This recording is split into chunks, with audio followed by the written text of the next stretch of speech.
How can life be easier now and harder now today? It seems like the mainstream message on the economy is contradictory. On one side, you have, at least in the US, record levels of GDP per capita, low unemployment rate, decent economic growth, and technology making life a lot more efficient and easier. You're even starting to see, at least post 2016, a little bit of wage growth as well. On the other side, you're seeing that life is supposedly super hard and that young people are struggling to ever get ahead. Family formation and birth rates are down. Housing affordability is through the roof, and a lot of other issues that make it think that people should just give up. So, where's the truth here? And how can both of these be true at the same time? Welcome to Analyzing Finance with Nick. We are going to be talking about how life is, in a way, easier now than it ever has been, yet harder than it has been since World War II. And I'm going to explain why, because it's a demographic and different types of people, life is easier and harder. I'm really referring to young people. Assuming you were a retiree who responsibly planned their finances, this is probably the best time to be alive for somebody over 55 who stayed in their first marriage and saved correctly for their retirement. I'm going to be talking about is for younger people. I'm saying 45 and under, who are experiencing a very different reality. And even for this group is where I think life is easier and harder at the same time. It's easier in the sense that the floor is higher. The floor is also much less difficult to maintain than in the past. In certain countries, particularly in Western Europe, you have very strong social welfare protections. And even in the US, you had a lot of boosted unemployment benefits throughout the pandemic. But if you even strip that, unemployment is relatively low in the US, even for youth. Minimum wage is going up considerably faster than inflation, and wages in general, the bottom, like 30% of workers going up considerably faster than inflation in the last 10 years. So especially if you live in a lower cost of living city, become a lot more affordable than it was, say, 10 or 15 or 20 years ago to live a modest lifestyle as a single person with no family or kids. You can live in your own studio apartment or share an apartment with a roommate and have all your basic needs kind of taken care of for a fairly low price, especially in more rural areas where the rents are low enough that even on what is considered close to a minimum wage job in some states, like at the $20 an hour range, you could even at the $30 an hour range, you can live fairly comfortably. This is the example of the digital nomad lifestyle where, because of how affordable air travel has been in recent years and how remote jobs have been allowing people to geo-arb in the sense of moving to cheaper cost of living places if they don't have demands to go to the office or in family ties to keep them someplace, they can drive down their cost of living considerably. And I know that this isn't the case for everybody, but for white collar workers who have a decent salary and remote flexibility or close to it, like a floor is fairly easy to maintain. And you can live a modest yet comfortable lifestyle for not too much money. There's also some social stigmas against people living with their parents at longer ages than there was in previous generations, which some would argue is pearl drift. And I'm not going to really get into that debate here. But the fact that a younger person with no attachments can stay in their family home for much longer and not likely have to pay much rent, if at all. Another factor that makes life relatively easier, or at least easier to handle, is the record affordability of entertainment due to the internet, due to streaming, due to modern cable television and video games and platforms like YouTube and social media. You can get hours upon hours of entertainment for a very low price. And the strength of the distraction power of these platforms allows people to feel very comfortable, even in a very modest lifestyle, or at least a distraction from the fact they can't afford to do more outdoor or more expensive physical world hobbies. I think the cheap form of entertainment necessarily doesn't make the cost of living lower, but it makes the pain associated with the cost of a lower lifestyle to be lower. Also, artificially raises the floor of how little money you need to make to survive.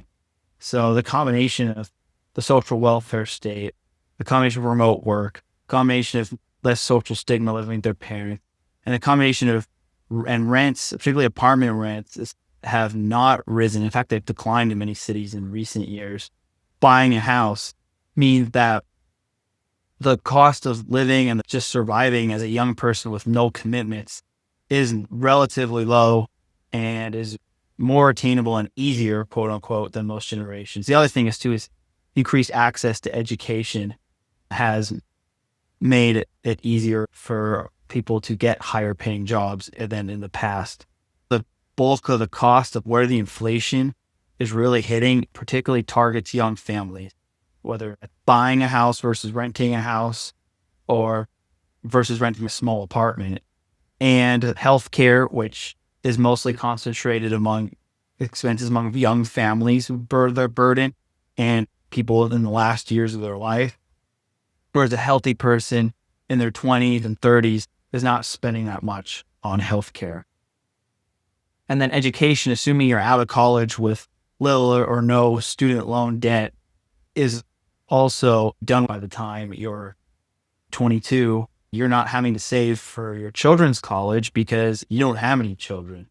So that is kind of the other thing. It's also helps lower the cost of the destigmatization of living with roommates, whether platonic roommates past a certain age or romantic couples cohabitating earlier into relationships caused a deflation for the floor living cost. And I've kind of gone into this in a video where I titled Moral Degeneracy is Popular Because It's Affordable. And it's, again, like the base life, like living basically like a college student on spring break in their free time, your entire 20s and 30s is cheaper now than ever, really, than it has been in the last several decades. So that's where I say it's easier, because it is easier just to kind of get by.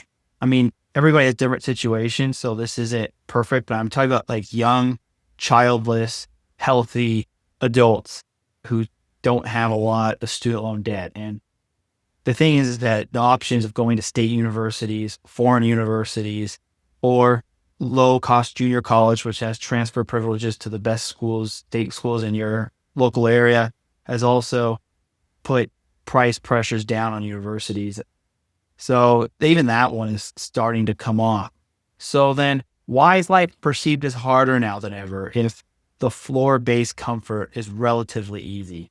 The reason for that is the cost to truly thrive is more expensive now than ever. And my definition of truly thrive is like an upper middle class lifestyle. A family who wants to have a 2,500 square foot house, 2 to 3 kids, and be able to have them go to college without debt, go on a vacation every year, have your health care taken care of, have a good gym membership, drive a luxury SUV, and the typical lifestyle that was attainable for somebody making, say, $100,000 a year, or even like $80,000 a year in the 1990s or 2000s. Is that harder or easier today than it was in the 1990s?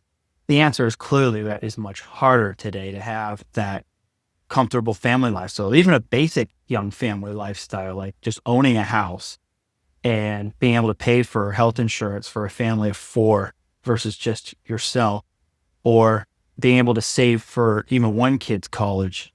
That is kind of where the gappers are paying for a wedding.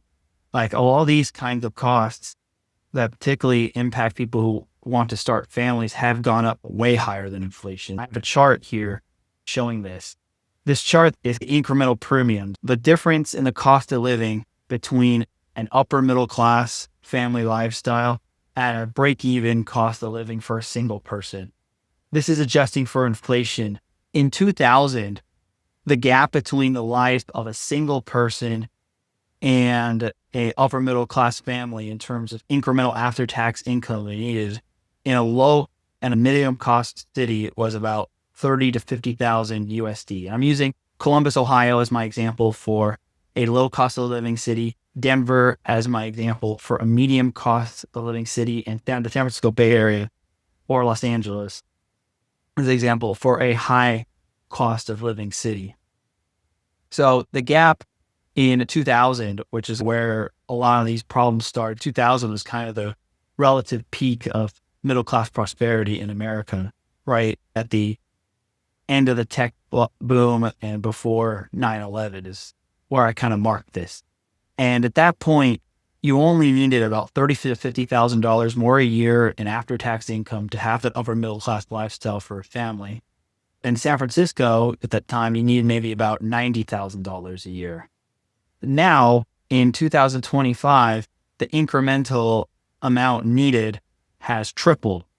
If incomes have risen proportionately to these costs across all professions, this level of after-tax income should not have increased. The gap should have remained the same. So that's where the problem is that the cost of the prosperity of the upper middle class family has gotten out of control relative to just getting by. And that's not even factoring the social changes I mentioned earlier in this video. So now the break-even additional income you need to have a family, upper middle class family lifestyle is anywhere from, on the low end, $100,000 a year more in after-tax income in Columbus to over $250,000 a year in after-tax needed income in a place like the San Francisco Bay Area. And overall, that's triple the times that amount of money you need, well over the increases of CPI and well over the increases of wages, which have, for 2000 to 2016, basically went nowhere in real terms. And so that's why life feels hard. The gap between just getting by and thriving has widened exponentially. Therefore, a lot of people are demotivated to work hard because they're like, look, even if I double my salary, I still won't be able to afford the upper middle class family dream. So why bother? And this is a real problem. This is the problem we need to fix. It's not about making the floor so high that people can be comfortable just getting by forever, which is most people's counter argument, or that you need to use universal basic income to solve all of this. The real answer is that we need to structure our economy so that living costs don't disproportionately go up if you're trying to start a family or advance in the world versus just breaking even. The main driver for this is higher state income taxes in many places, higher housing costs, higher healthcare costs, and to a lesser extent, education costs. I think recent policy reforms and just the enrollment cliff is really going to put a damper on education costs. So I'm not too concerned about those. The answer to the question, why is life easier and harder at the same time? Because it's easier just to float around and coast and get by as a single person with no attachments. But if you want to build a family, have a role in your community, have ownership in your society, that has gotten more expensive than incomes or inflation should imply. That discrepancy is causing a lot of the anger and frustration. And a lot of people who read this and pay attention to it are older and bought their houses before 2000 or are already retired.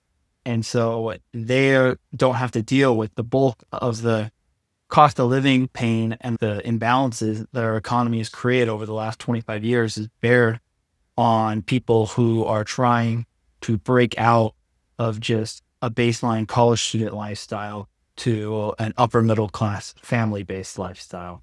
What are your thoughts on this? Am I right that this incremental premium is what is driving the dissatisfaction?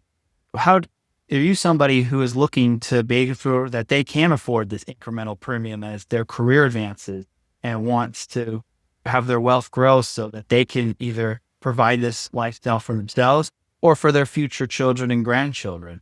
Thank you guys for watching, and I hope you learned something from this video.